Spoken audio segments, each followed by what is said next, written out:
कल्पना करा की तुमच्याकडे चांगली नोकरी आहे, भरपूर पगार आहे, स्वतःचं सुंदर घर आहे, गाडी आहे, जगभर फिरण्याची संधी आहे आणि तरीही रात्री झोपताना मनात एकच प्रश्न सतत घुमतोय की हे सगळं माझ्याकडे आहे, पण जगात अजूनही इतके लोक अशा मूलभूत गोष्टींसाठी का झगडतायत?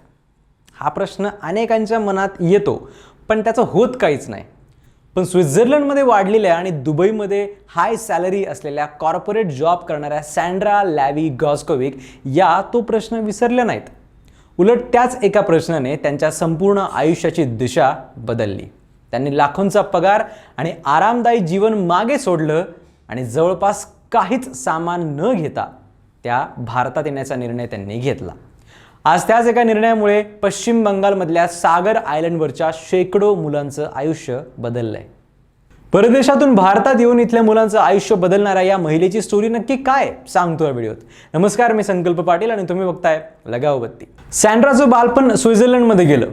लहानपणापासूनच त्यांना आई वडिलांसोबत वेगवेगळ्या देशांमध्ये फिरण्याची संधी मिळाली. कॅराव्हॅनमधून केलेल्या प्रवासामुळे वेगवेगळ्या संस्कृती, वेगवेगळ्या भाषा आणि वेगवेगळ्या परिस्थितीत जगणाऱ्या लोकांना त्यांनी जवळून पाहिलं. पुढे शिक्षण पूर्ण झाल्यानंतर त्यांनी दुबईमध्ये एका मोठ्या कॉर्पोरेट कंपनीत नोकरी स्वीकारली. चांगला पगार, परदेशातलं आरामदायी जीवन, स्वतःचा फ्लॅट, कार, जगभर फिरण्याची संधी. कागदावर पाहिलं तर प्रत्येकाचं स्वप्न असं आयुष्य मिळवणं हेच असतं, पण आतून मात्र सँड्रा रिकाम्या होत चालल्या होत्या. तर स्वतः सांगतात की बोर्डरूममधल्या मीटिंग्स आणि विमानतळांवरच्या प्रवासांच्या दरम्यान त्यांच्या मनात सतत एक प्रश्न यायचा की मला आयुष्यात इतकं सगळं का मिळालं आणि अनेकांकडे यातलं काहीच का नाहीये. शेवटी हा प्रश्न इतका मोठा झाला की त्यांनी त्यांचं आयुष्य बदलण्याचा निर्णय घेतला. जवळपास 15 वर्षांपूर्वी 2011 साली त्यांनी नोकरीचा राजीनामा दिला, पण त्यांच्याकडे कोणतीच मोठी प्लॅनिंग नव्हती, कोणतंच निश्चित असं ठिकाण नव्हतं. त्यांनी जवळपास काहीच सामान बरोबर घेतलं नाही. त्या सांगतात की त्यांनी मुद्दामच हा विरोधाभास स्वीकारला. त्या फक्त 2 शर्ट आणि 2 पॅन्ट घेऊन भारतात आल्या होत्या. भारतभर त्या एकट्याच रेल्वेने फिरल्या. ना ओळखीचे लोक, ना काही सेफ्टी मेजर, ना पुढे काय होणार याची खात्री. आज त्या हसत म्हणतात की आता विचार केला तर ते सगळं थोडं वेड्यासारखंच होतं, पण आयुष्यात पहिल्यांदाच मला खरं स्वातंत्र्य अनुभवायला मिळालं. माझ्याकडे खूप कमी गोष्टी होत्या, पण मी आयुष्यात पहिल्यांदाच इतकी आनंदी होते. भारताने त्यांना सुरुवातीला मोठा सांस्कृतिक धक्का दिला. इथली गर्दी, गोंधळ, गरिबी, वेगळी लाईफस्टाईल सगळंच अनोळखी होतं. पण याच भारताने त्यांना त्या शोधत असलेल्या 3 गोष्टी दिल्या: साधेपणा, आयुष्याचा उद्देश आणि जगाकडे पाहण्याचा नवा दृष्टिकोन. सुरुवातीला त्यांचा विचार साधा होता. त्या एखाद्या स्वयंसेवी संस्थेला आर्थिक मदत करतील आणि समाजासाठी काहीतरी करतील, इतकंच. पण काही काळ काम केल्यानंतर त्यांना एक वेगळीच रियालिटी दिसली. अनेक ठिकाणी आर्थिक गैरव्यवहार होत होते, पैसा योग्य ठिकाणी पोहोचत नव्हता आणि विकासाच्या नावाखाली अनेक प्रकल्प प्रभावीपणे राबवले जात नव्हते. त्यांना जाणवलं की फक्त पैसे देऊन बदल घडणार नाहीये, बदल घडवण्यासाठी स्वतः जमिनीवर उतरून काम करावं लागेल. म्हणून त्यांनी ठरवलं की मी स्वतः अशी संस्था उभी करेल जी पारदर्शक असेल, टिकाऊ असेल आणि लोकांच्या खऱ्या गरजांवर आधारित असेल. याच काळात त्यांनी भारतात एक मोठा धडा शिकला. त्या म्हणतात, खरा बदल शहरात नाही तर गावात सुरू होतो. त्यांनी पाहिलं की गावात फारशा संधी नसल्यामुळे हजारो लोक शहरांकडे स्थलांतर करतात, पण शहरात गेल्यानंतर त्यांचं आयुष्य सुधारण्याऐवजी अनेकदा झोपडपट्ट्यांमध्ये अडकून राहतं. त्यामुळे जर कायमस्वरूपी बदल घडवायचा असेल तर तो मुळापासून म्हणजे गावातूनच सुरू व्हायला हवा.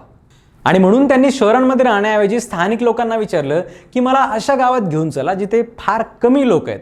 आणि अशाच एका प्रवासात त्या पश्चिम बंगालमधल्या सागर आयलंडवर पोहोचल्या.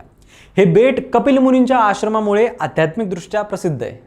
सागर आयलंडवर पोहोचल्यानंतर त्यांनी कुठलाही तयार प्रकल्प घेऊन सुरुवात केली नाही. त्यांनी आधी 3 गावांमध्ये जाऊन लोकांशी संवाद साधला. त्या फक्त ऐकत राहिल्या.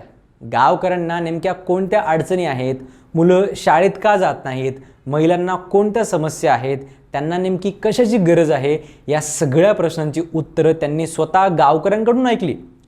पुढे त्यांनी सुरू केलेल्या संपूर्ण प्रकल्पाचा पाया याच संवादावर उभा राहिला. पण खरी परीक्षा तेव्हा सुरू झाली जेव्हा त्यांनी मुलांसाठी शाळा सुरू करण्याचा निर्णय घेतला. शाळा उभी करणं अवघड नव्हतं, पण एका परदेशी महिलेवर विश्वास ठेवायला गावकऱ्यांना तयार करणं खूप कठीण होतं. सँड्रा स्वतः प्रत्येक घरात जाऊ लागल्या, पालकांना समजावू लागल्या की मुलांना शाळेत पाठवा. सुरुवातीला अनेकांनी नकार दिला, काहींना शंका होती, काहींना भीती होती, पण हळूहळू त्यांनी लोकांचा विश्वास जिंकला.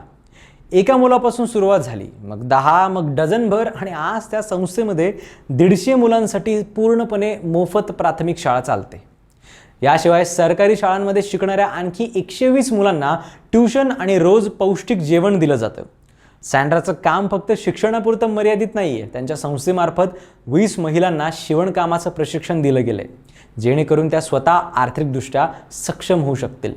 त्याचबरोबर डोमेस्टिक व्हायलन्स, बालविवाह आणि शिक्षणाचं महत्त्व याबाबत गावागावात जनजागृती केली जाते. सँड्रा यांच्या या निर्णयाला 15 वर्षांपेक्षा जास्त काळ झाला आहे, पण त्या म्हणतात की त्यांनी एकदाही मागे वळून पाहिलं नाही. आता सँड्रा यशाची व्याख्या पगार, पद किंवा बँक बॅलन्सने करत नाहीत. त्यांच्यासाठी यश म्हणजे वर्गात शिकणारी मुलं, स्वतःच्या पायावर उभ्या राहणाऱ्या महिला आणि हळूहळू बदलत चाललेली गावांची आयुष्य. सँड्रा म्हणतात, भौतिक गोष्टी तात्पुरत्या असतात, त्या आराम देतात, पण कायमचं समाधान देत नाहीत. खरं समाधान दुसऱ्यांसाठी संधी निर्माण करण्यात, त्यांच्यासोबत उभं राहण्यात आणि ज्यांना आयुष्यात संधीच मिळाली नाही आहे त्यांच्यासाठी काम करण्यात आहे. आजही त्या त्याच ध्येयाने काम करतायत.